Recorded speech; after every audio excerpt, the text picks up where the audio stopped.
Today we're going to be making fried fish, which is a staple here in the Midwest and one of my favorite recipes. I love it almost as much as I love catching fish. And I'm not talking about trout fishing or salmon fishing. My favorite thing to do is get a bobber, a light rod, and sit on a hot hole and sit there until I get the limit, go home, slice them up, stick them in the freezer, and then get to this point. So we're gonna make 3 different recipes today. First one's gonna be the original that my dad will never ever stray from, but it's good, so I don't blame him. Second one's gonna be a beer batter, and the third one's gonna be a Cajun style recipe. So here's what you're gonna need. A cast iron Dutch oven filled with canola or peanut oil at least 2 to 3 inches, but not going over 2/3 of the pot itself because you want to prevent hot splatter. And since we're making fish, obviously we're going to need chips, and you think we're going to buy those? Absolutely not. We're going to make them. So grab your mandolin, slice away, figure 1 potato for 1 person, and then once they're all sliced, set them in a bowl of water with ice to pull the starch out of it, and let them rest for about 15 to 30 minutes.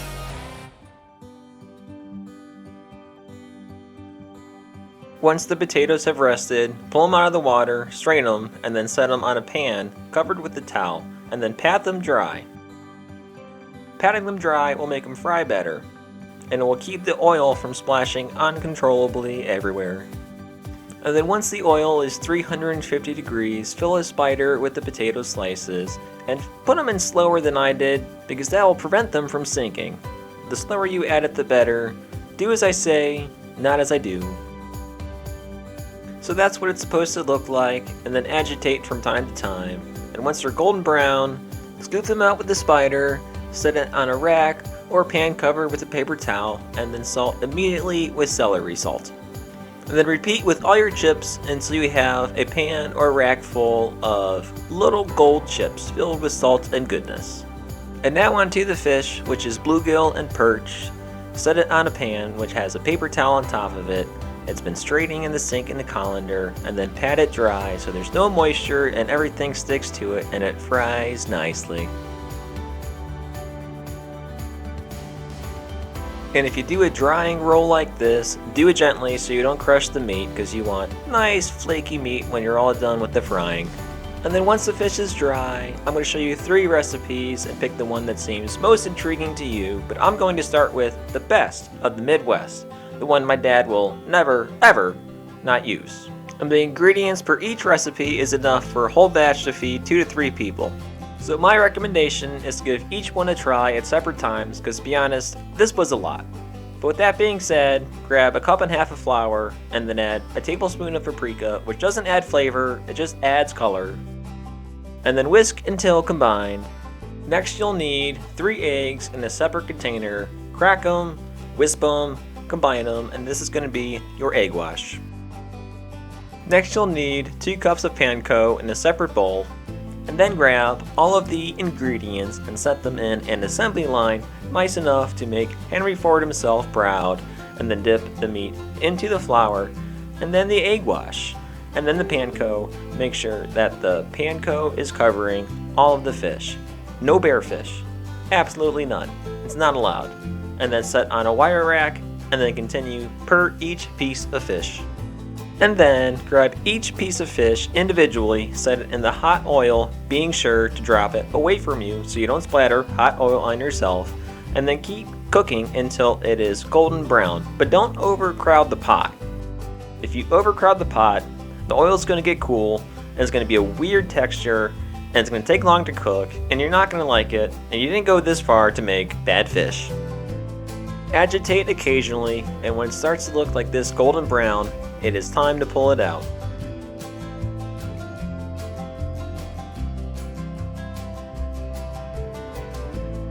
Once it's that dark golden brown, grab it with the spider, pull it out, set it on a pan filled with paper towels, and then salt it immediately. If you don't salt it immediately, that salt's going to fall off and you'll never taste it. So the next recipe is the invasion of Cajun flavor. First, you'll need to combine your spices, beginning with 1 tablespoon of paprika, and then 1 tablespoon of garlic powder, and then 1 tablespoon of black pepper, and then 1 tablespoon of onion powder. And then, in a separate bowl, add 1.5 cups of flour, and then combine your spices.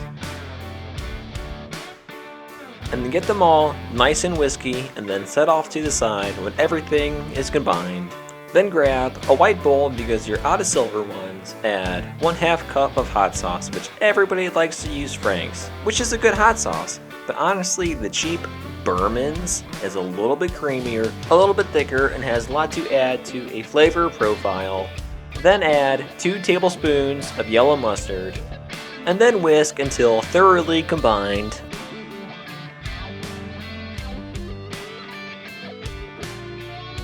And then once again, we're going to need 2 to 3 eggs for good egg wash.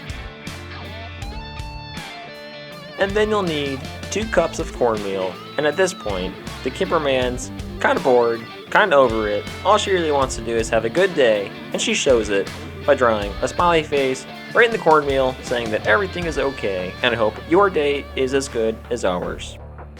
So once you have all of that prepared, grab a piece of fish, put it in the spice and flour mix, and then the egg wash, and then the cornmeal, and then continue for all the pieces of fish that you want to cook this way. And then take the bowl of hot sauce and mustard, pour it into the flour and spice mix, and then whisk thoroughly until everything is combined and it seems like a pretty pasty paste? Yeah, we're gonna go with that. Pasty paste.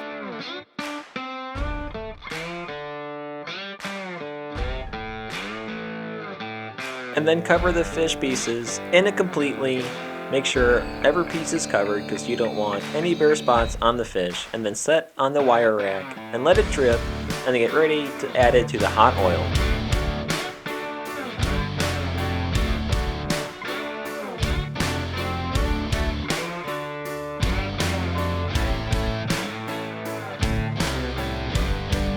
And once they look like this and all the extra paste had dripped off, you can add it to your hot oil, once again dropping into it away from you. And then cook until golden brown, which is probably going to look a little bit darker and a little bit thicker, but that's fine. It's going to take about 4 to 5 minutes per batch. And then once it's cooked thoroughly, remove from the oil, set it on the pan with the towel on it, and once again, salt immediately. And then next is the beer batter, so let's get at her. First, you're going to need an ale or a lager, and I cannot think of anything more Midwestern than a Yingling. And in a bowl, add 2 cups of flour, 2 tablespoons of cornstarch, 1/2 tablespoon of baking powder, and then once it's all combined, integrate your beer, adding it slowly so you don't make the mixture too thin. But that kind of all depends on you. The more beer you add, the thinner the crust will be, and the less beer you add, the thicker it will be. It all depends on your preference. It's up to you. But if you want to make it the way I did, mix and combine until it drips off your finger, just like this. Then dip the fish into the dry combo, and then the wet combo. Then let it rest on the wire rack, and then add to your hot oil, and then get ready to make your tartar sauce. We're going to do 2 recipes of tartar sauce. The first one's going to be stuff that you just have lying around in the fridge and in the cabinets. The second one's going to be a little bit fancier. So for the first one, which is the layman's one, you're going to need some mayo, and then some Italian dressing, and then some dill,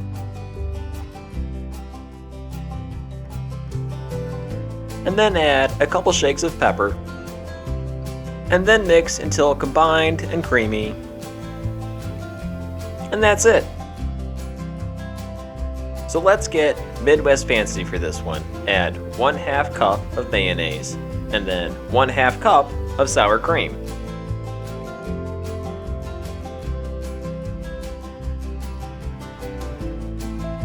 And then grab a whole dill pickle, slice the ends off, and make sure you give some of it to your cameraman because she is so damn hungry. All she is doing is eating pretzels behind the camera, and I'm afraid she's gonna shake it, so please, grab one of these pickles.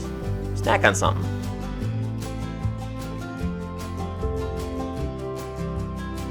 And then after you've fed the Fury Deary, get the pickle, slice it right down the middle, long ways. Then give it thin slices, and then chop it up into really small pieces. You want pretty small at this point. Keep on chopping until you think you don't want to chop anymore, and then continue for the rest of the pickle.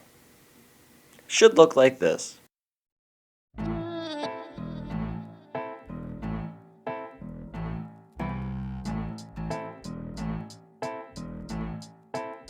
And then add it to the bowl, and then continue on to your chives.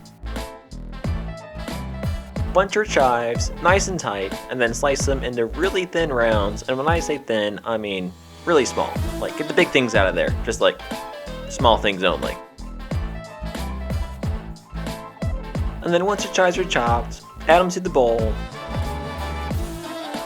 And then grab a lemon, and then slice it in half, and then squeeze the juice into the bowl, and then get ready to mix it all together. And if it looks a little bit thin, that's fine. Set it in the fridge. It'll thicken up, and it'll be delicious and thick. And then add just a touch of salt, and then just a touch of pepper, and then it's good to go.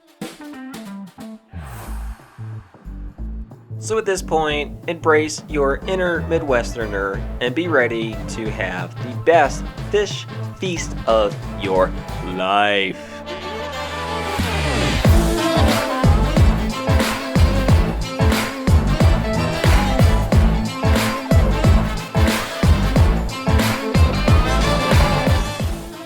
So everything's done, it's all fried.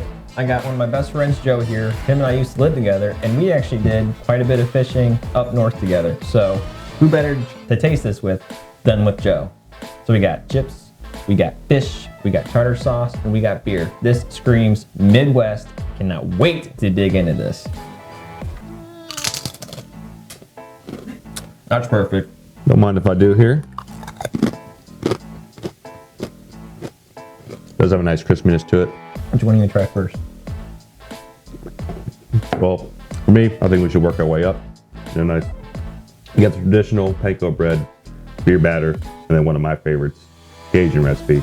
I'd say we just work our way up from that. All right. You dig in first. You're the guest. Don't mind if I do. Look at that. Feels apart just nice. Nice and crispy. You have to explain what your difference is between the fancy one and the regular tartar sauce there. Fancy one is if you have ingredients from the grocery store. The non-fancy one is you just have shit in the fridge and you want to make one. That really explains the difference there. Now, you can't go wrong with a nice crispy panko bread on a fish. I think it's one of the more traditional ways to do it. Yeah. And there's nothing, can't ever go wrong with it. You know, it always turns out delicious, super crispy. Yeah. The flavor is always subtle enough. The fish came out flaky. It did. It's nice and crispy on the outside, but soft on the inside. This is just perfect. Next, we have the beer batter. Again, super crispy on a wet batter. Oh, we're doing great here. We'll break it open, see what we got. Nice crispy, nice and flaky. I feel like I gotta go with the fancy sauce again, just to give it a try. Yeah, you know, Dan, this looks like something you get at a pub, you know, nice fish and chips somewhere. Yeah. Looks very great, very traditional looking. Can't wait. That batter went around everything perfectly. Yeah. This is great. This is great. A palate cleanser, if we do. Yep. Cajun. You go first. As you know, Cajun is one of my favorite things ever, whether it be chicken wings, pork chops. Can't go wrong with a good Cajun. That is your absolute favorite. And I am pretty critical of it, so we'll go with this guy right here. Oh, I'm under the wire here. Yeah. But it looks great. It has a nice texture of a nice beer batter, but you tell it's a lot darker. And there's nice little flakes of little seasoning in there. Look how it just pulls apart.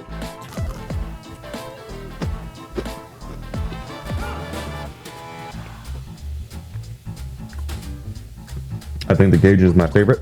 Yeah. Not because it is one of my favorite things to order anytime I go anywhere, but the batter itself gives a nice heat. It's a subtle heat. It's nothing crazy. It's not going to blow you out of the water or anything like that, but it is just enough flavor, just enough heat, and that fish is just still super flaky. Peels apart real nice. I definitely say this is my favorite one. What a good review coming from somebody who eats pretty much Southwestern and Cajun foods, strictly. Mostly, yeah. Now we gotta try the last tartar sauce. All right.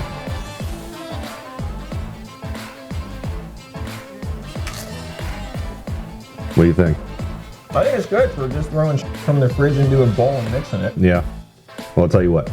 Since I do not like tartar sauce, I'm gonna give this a whirl. I'm gonna try your fancy sauce because That's the fancy. That's the put together one. Because I'm just so sophisticated. I'm gonna try this guy right here. All right. Don't be Just a generous. little, yeah, just a little bit here. I guess for a tartar sauce, it's good. I don't like it, but maybe somebody else who really likes tartar sauce would. Did it shy you from trying the other one? Yeah, I think I'm good. Okay. I think I'm tartared out today. Okay.